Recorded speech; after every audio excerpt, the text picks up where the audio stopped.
Coup in the USA. All of America is red. Large-scale protests against Donald Trump took place in the USA this Sunday.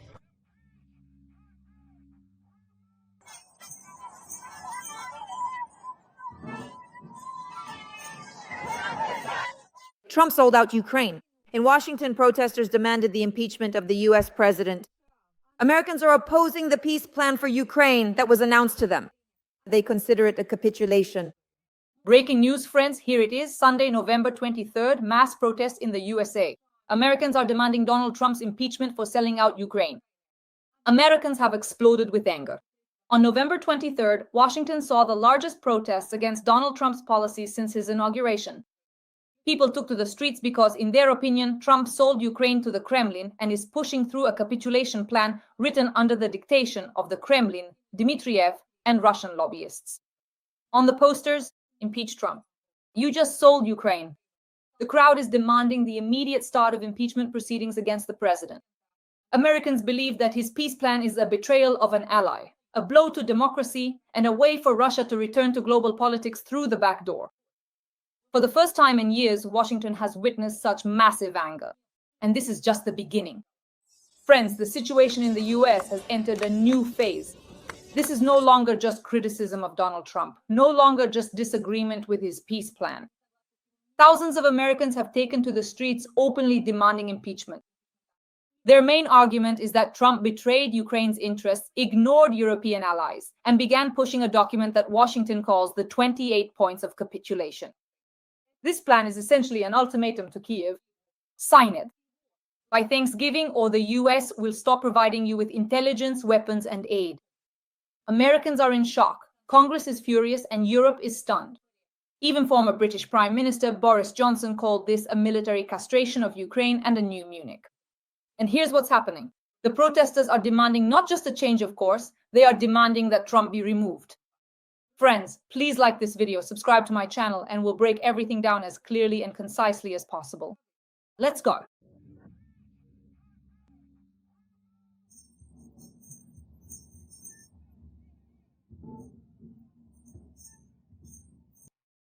So, what was the trigger? On November 23rd, Americans took to the streets because details of the so-called peace plan were leaked to the media.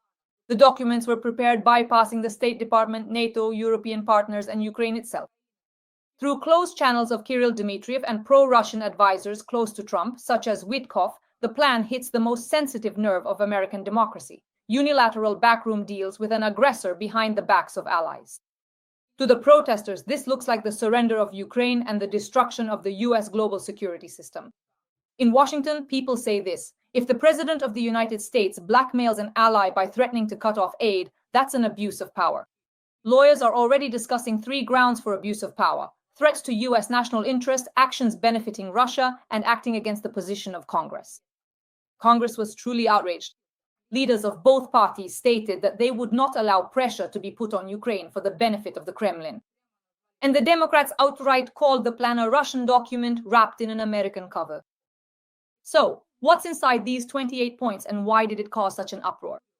The plan calls for limiting the Ukrainian army to 600,000 troops, a renunciation of NATO enshrined in the constitution, recognition of Russia's rights to Crimea, Donetsk, and Luhansk, a neutral buffer zone under Kremlin control, freezing the front line as if Russia had already occupied the entire Donbass, effectively returning Russia to the G8, lifting sanctions and creating an American-Russian economic fund. And here, this is very important, friends. America wants to receive 50% of the income from Russia's frozen assets through this fund, and then it will carry out joint Russian-American projects, economic ones. In other words, essentially, this money will also go to Russia. This is shocking news. So Ukraine is supposed to give up its territories, renounce NATO, and hold elections 100 days after signing. This is not a ceasefire, it's a surrender of positions, which is supported neither by Europe, nor Britain, nor Congress. So what is the world's reaction? Boris Johnson called the plan a historic disgrace and a new Munich. European leaders urgently agreed on an alternative document based on 3 principles. No restrictions. For the Ukrainian army, the return of control over the Zaporizhzhia nuclear power plant and the Kakhovka Dam. Discussion of the remaining territories only after Russia withdraws. Moreover, everything is happening along the line of demarcation. Ukraine is not giving up its territories. If a peace agreement is signed, then everything will be along the current line of demarcation. In other words, Europe is saying we do not recognize capitulation, while Trump is pressuring, sign it by Thursday. The United States is divided. An open political crisis has begun within the country. Protests, statements from Congress, document leaks, and pressure on state administrations. For the first time in a long while, Americans are demanding the president's removal en masse over issues related to Ukraine. And the main protest is only going to grow. If Trump continues to push his plan, we could see a new wave of rallies, resolutions in Congress, and the real start of impeachment proceedings. Friends, let's discuss all of this right now with the well-known Republican and Trump supporter, Boris Pincus. We have all witnessed, practically the whole world and even Trump himself, that Putin really is leading Trump by the nose. He promises one thing and does another. Every day, he launches military assaults against Ukraine, destroying innocent civilians, critical infrastructure, and essential civilian facilities, not to mention soldiers and so on. And all of this is happening on Ukrainian soil. And Trump's repeated promises, such as his claims that he would be able to resolve things in just 24 hours or in 30 days, or even in 100 days, have ultimately led nowhere at all. And the various attempts to use his, I suppose you could say corrupt, this Vitkov, who, as you may know, was shuttling back and forth, traveling repeatedly in his so-called diplomacy between Putin and Trump, those attempts too have also led absolutely nowhere. In fact, despite all the talk and all the supposed efforts, there has been no real progress or meaningful results to speak of. Just like with this Vitkov, everything is a failure in the Middle East as well. Nothing is working out with Iran there either. Trump is increasingly coming to the conclusion that negotiations will not, in all likelihood, lead to the desired result, that is, to peace. Even achieving a ceasefire is at this point completely out of the question. Putin lies, makes promises, and continues to attack Ukraine relentlessly. Now, look, of course, Ukraine's friends in Congress are certainly not sitting idly by. You are well aware of Senator Lindsey Graham's initiative, who has already drafted extremely tough draconian measures, sanctions against Russia. No more, no less. 81 people have already signed out of 100. And for these sanctions to officially become law, a two-thirds majority of the Senate is enough. And that's already much more than, say, 69 or 70 people. No, it's already 81. Therefore, if former President Donald Trump, for any reason, suddenly starts once again to say one thing in public and at the same time continues to play along with Russian President Vladimir Putin, dragging this entire situation out and repeatedly calling it a negotiation process, then the United States Congress will simply pass the law. They will pass the law. And at that point, Trump will no longer have the legal right or authority to ignore it or disregard its requirements. That's what we're counting on. And to count on something like, oh, Trump is giving 2 weeks and that something will happen within those 2 weeks, there's no point. Just yesterday, Putin announced his conditions, which have practically not changed at all since the first day of the war started by this barbarian. It's the same thing. Moreover, all 4 regions, including Crimea, and on top of that, the absence of Ukraine must not be included in NATO. On top of that, he also demands that Georgia and Moldova not be included in NATO either, which goes against the NATO Charter. NATO will never agree to that. This is already being rejected. It will be rejected by the West. Furthermore, he demands, as you see, protection for the Russian-speaking population. Yes, that same old nonsense, that stupid, idiotic stuff.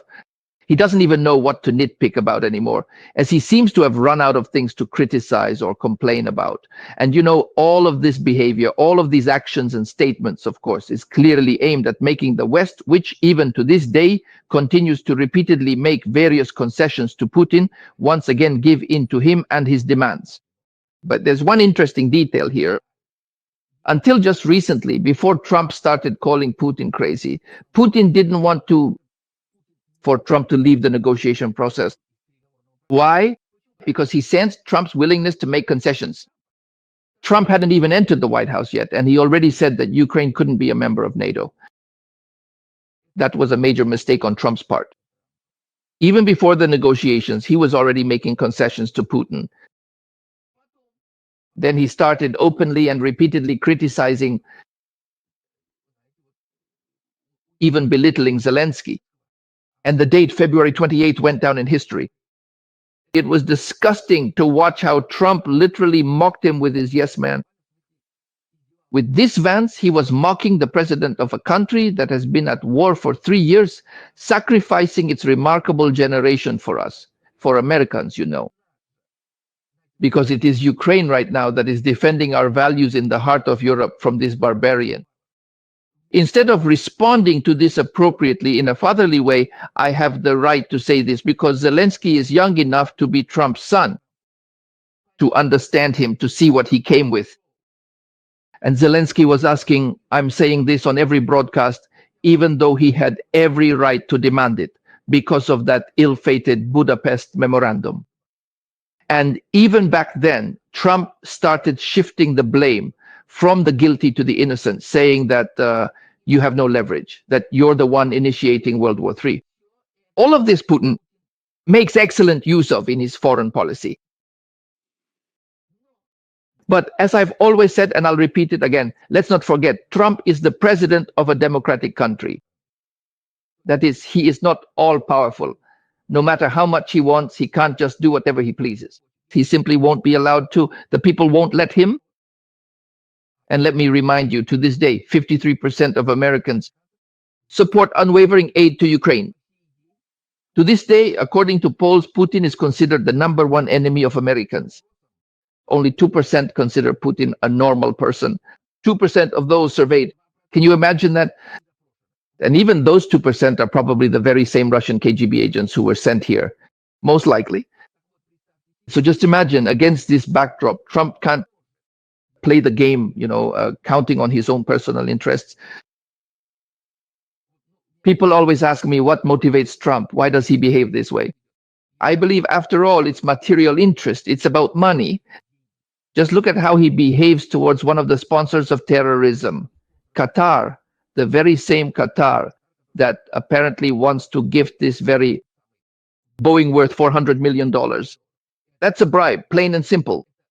It's immoral to say that you should take it, but why not? It's not like I'm taking it for myself. It'll be with the Pentagon. I'll just use it. And then when I retire, when I leave the White House, it'll be in my library. Damn it, it's the same thing. That's exactly what a bribe is. And a president like Trump is absolutely forbidden to even mention this topic. And Putin senses this perfectly well. He senses it perfectly. That's exactly how he's trying to buy off Trump and his circle. With promises of rare earth metals, which they saw in Russia, and even offering the Arctic, not to mention oil and gas, for example, or uranium. And even the energy infrastructure in Europe that belongs to Russia, like Nord Stream 1, Nord Stream 2, and so on. All of this, of course, is the main lever that hangs over Trump, tempting him to buy it. Oh, that would be great. To acquire it, why not? That's the whole problem. But Congress, as I already told you, doesn't allow them to do that, primarily the Republicans. Lindsey Graham is one of them, and of course, John Thune, the Senate Majority Leader. He's a very big figure. I'm talking about him, about Ted Cruz, about John Kennedy, for example, from Louisiana. Many other Republicans are categorically against making deals with Putin. And today, when Trump suddenly declared again, I'll give it 2 weeks, well, he already got an answer yesterday. There's no need to even wait 2 weeks. Yesterday, Putin already sent his response. Although Lavrov, in a phone conversation with Macron yesterday, supposedly said, we are working on a memorandum, we will present it very soon. But that's just stalling for time, just like Iran is stalling on signing the nuclear deal agreement. Exactly the same way. It's all according to the same scenario. To buy time. Meanwhile, attack and destroy the civilian population. To break the spirit of the Ukrainian people. Which is nonsense that will never be achieved. If the barbarians couldn't do it in 3 years, what can you do in another 2 weeks? Nothing. Unfortunately, Trump is only just starting to realize this. So I return to the idea that until very recently, Putin wanted to keep Trump involved in this negotiation process. Why? Because Trump was making concessions to Putin. But now, when Trump has found himself under pressure from Congress and his own party, now Putin wants Trump to drop out of the negotiation process. And right now, he has Trump's words in his head. This isn't my war, it's Biden's war, it's Zelensky's war, it's Putin's war. What do I have to do with it? Like, I can just walk away and you can sort it out yourselves. That's what he wants now. Putin has changed. Now he no longer wants to keep Trump involved. And then as a result, Putin thinks that when Trump backs out, his own hands, Putin's hands, will be untied. And he will then easily deal with Europe. America, he believes, will simply stay on the sidelines as a peaceful observer, and Putin will, in his view, easily break the back of the impotent West. A West that talks a lot but is incapable of anything.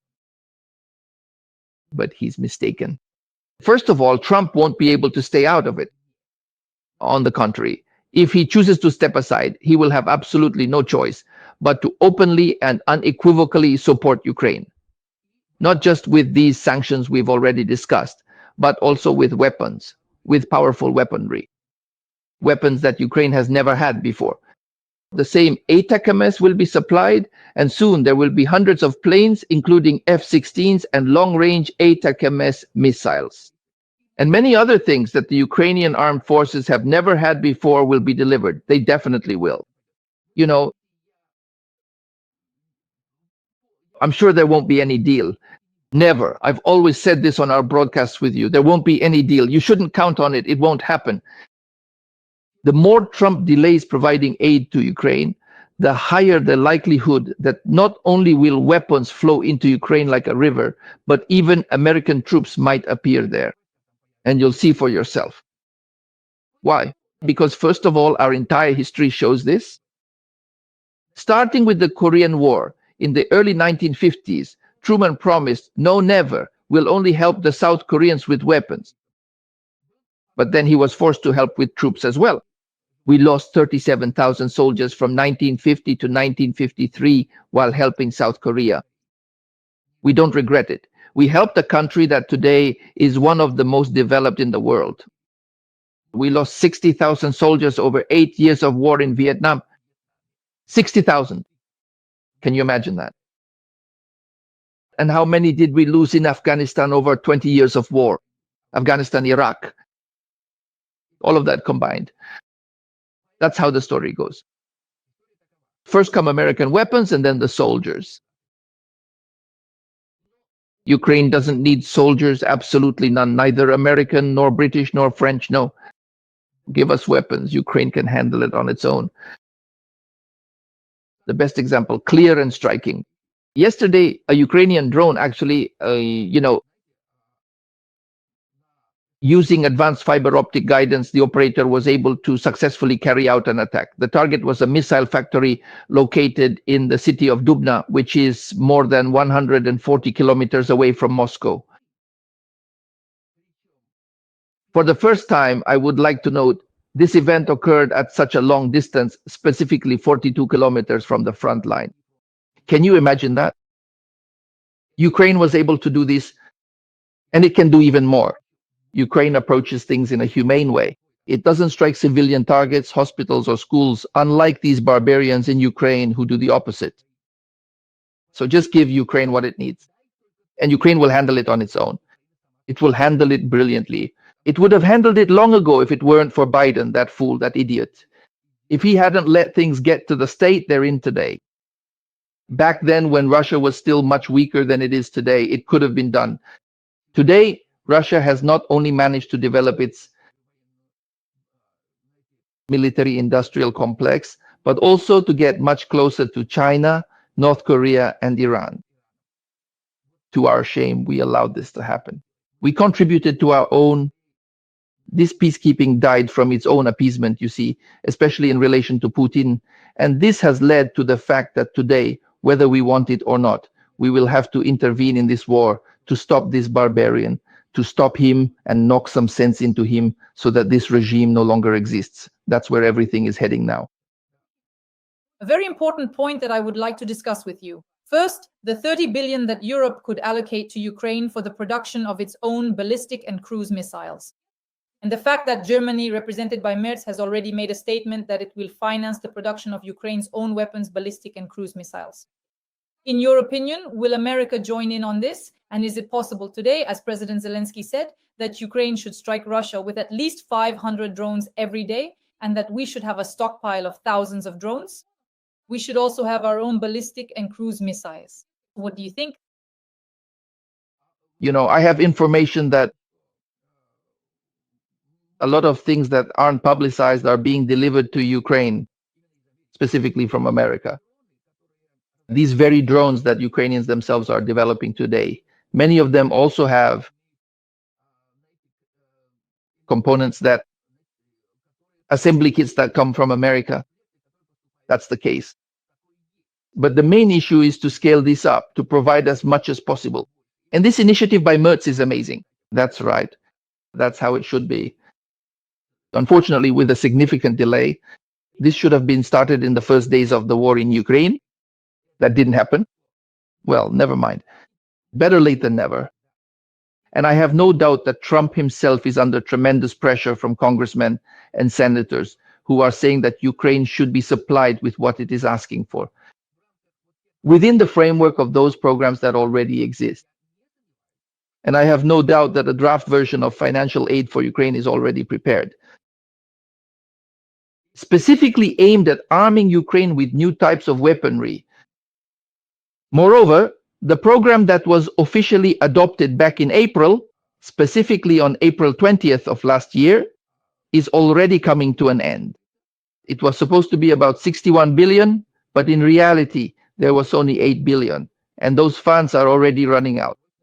Congress will simply have to urgently adopt a new budget specifically allocated for Ukraine. I think that's exactly what will happen very soon.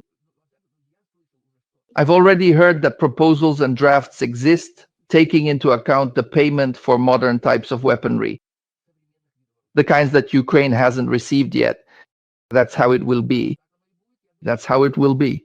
I think Trump will be forced to resort to this. He simply has no choice. He has absolutely no successes in foreign policy in any direction. Moreover, the prolonged war, the trade war with China, is having a significant impact on the war in Ukraine as well. Trump's biggest mistake was that upon entering the White House, he should not have focused on tariffs. By the way, I should note that today federal courts have already put a stop to it. Trump's tariff war has been halted in a number of areas. So today, after already being dealt a blow by several federal courts, Trump will be forced to appeal even higher and will probably take it all the way to the Supreme Court. I don't think the Supreme Court will go against the lower courts. I don't think so. In other words, Trump is suffering defeat, even in the area I started talking about, the tariff war, which is having a significant impact on our economy and will soon have even more. And that's not even mentioning his foreign policy. A complete failure in the Middle East because the Houthis, whom, as you see, Trump declared he had defeated, claiming the Houthis no longer attack commercial ships, are still continuing to attack Israel. That's the most frightening part. So where is Trump's victory? I'm not even talking about the fact that Trump is starting to flirt with the Ayatollah. Moreover, today he is following the lead of the Arab countries.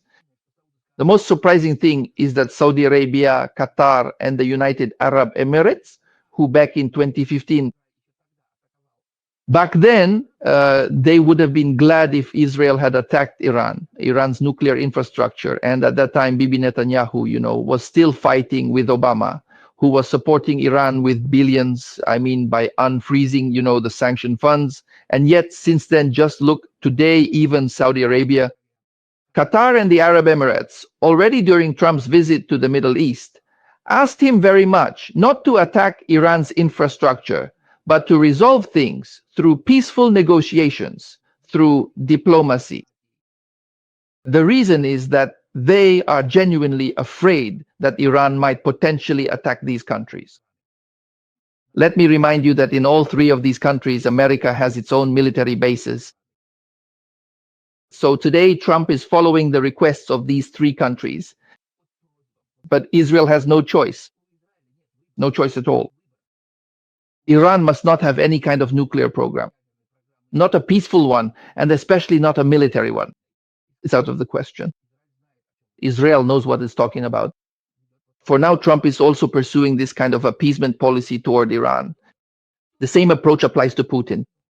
The longer he continues this so-called, in quotes, negotiation process with Putin, the longer Ukraine suffers. Poor, long-suffering Ukraine. And the real problem is that today, these left liberals are succeeding with the mass media and these sycophants like Vitkov, Schmidkov, are trying to make it so that the war in Ukraine as well as the war in Israel become a normal part of life for the people of these countries. That's the point. For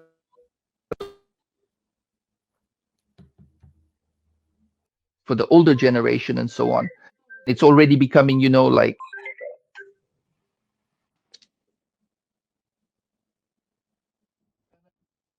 I apologize. Ukraine. And what is happening right now at this very moment in Israel and in Ukraine is just beyond comprehension. How can anyone calmly watch what's happening in these countries and talk about some kind of negotiations? That's what bothers all of us today, the taxpayers in America. And of course, our representatives in Congress as well. The popularity of the Republican Party is going down. Precisely because, unfortunately, this whole tariff war that was started is completely pointless and unnecessary, and there was no need for it today. On the contrary, the main priority of the Trump administration should have been the war in Ukraine and the war in the Middle East. Moreover, the approaches should have been completely different, not like the way Trump is now trying to copy the Democrats, who almost always avoided using force to resolve issues. Today, Trump is far from being like Reagan the Great, absolutely far. This manifesto, or rather this Trumpist philosophy, as he voiced it. In the first days of his presidency in the second term, the world based on strength, unfortunately, does not appear as such. Today, unfortunately, what we have is chaos, a world based on powerlessness. But today, Trump speaks differently. A world based on trade. Take note of this. That is, he believes he will persuade, just as it happened between Pakistan and India. Oh, I stopped a nuclear war. I offered both countries a good deal. But with Putin, that doesn't work. Any deal offered to Putin is just an extension of Putinism. Of fascism, of banditry, and of barbarism, these are the forces at play. Now, at this moment, Trump is only just beginning to truly understand and grasp the full implications of this situation. And this boiling point, this critical moment of reckoning, which Trump keeps postponing and delaying, calling it simply these 2 weeks, will inevitably, unavoidably, and unescapably come. But the price we have already paid, and the price we will inevitably have to pay for it. It's just terrible. And we Americans will also have to pay for it, very much so. If Ukraine is paying with lives, then we will have to pay too. Money can still be earned, but with shame, because we are becoming accomplices to the crimes of these barbarians, accomplices to the war in Ukraine. This is what people are starting to realize, and they're putting pressure on Trump. And I'm optimistic. Why? Because sooner or later, Trump will come to the conclusion that Putin can only be stopped by force. There is no other way. And there should be no concessions to these barbarians, none at all. It's obvious to everyone that Putin's goal is to restore the Soviet Union, to take back all of the territory of Ukraine, as well as the entire regions of Moldova and Georgia, reclaiming them fully. There is no doubt about that.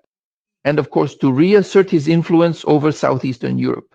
That means Poland, Hungary, Slovakia, the Czech Republic, Romania, Bulgaria, Poland, as I already mentioned, and of course, the Baltic states. This is Putin's dream. Although many experts and specialists in their respective fields don't say it out loud, that's the reality. To our shame, our president, in whom we place great hopes, is acting very, very slowly. And unfortunately, this is costing us dearly. If only Trump, in the first days of his presidency this term, had started with China, negotiating in good faith, trying to pull China away from Russia, instead of the opposite, as people like Vence, Schmenzi, and others are urging him to do, saying that Russia needs to be pulled away from China. China is the main enemy. That was a huge mistake. Unfortunately, Trump will come to this conclusion far too late, because both the Chinese people and the Russian people who have lived their whole lives in poverty can go on living in hardship for centuries more. But we, as Americans, who in the next month or two will already begin to start to feel quite noticeably the effects and consequences of this ongoing tariff war, where, as it stands, every third product, item, or good on our store shelves is in fact manufactured in China. And the importation of Chinese goods and products to the United States of America has already been cut, reduced, or slashed by half. Well, the results and impacts we as ordinary, everyday people will literally and truly feel in about a month and a half, or perhaps 2 months. That's when Americans will make themselves heard, that we do not agree with this kind of economic policy from Trump. We are not satisfied with this. Do you see what I mean?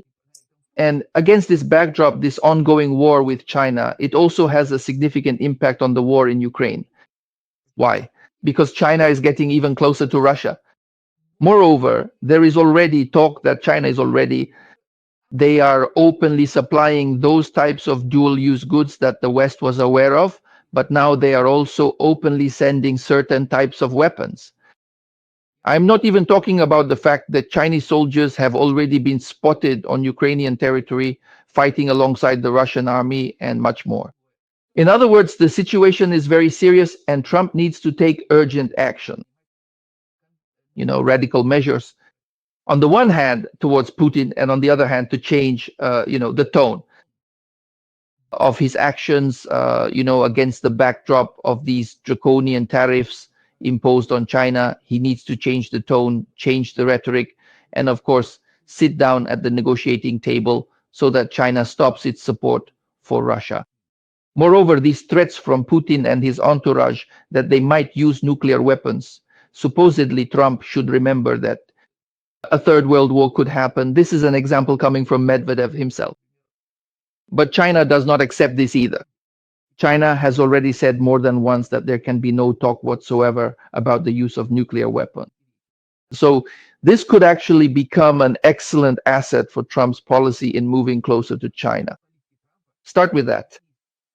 And of course, as I have already discussed with you in our broadcast with you, one of China's main demands is the recognition of the inviolability of state borders as recognized by the international community, which includes Ukraine's 1991 borders. That would certainly be a very good and reasonable starting point in the ongoing dialogue and discussions with China, in order to try to convince China that Russia truly needs to be stopped. And let's work together to develop and grow our economies, at the necessary pace and with the required cooperation and understanding. Proper level.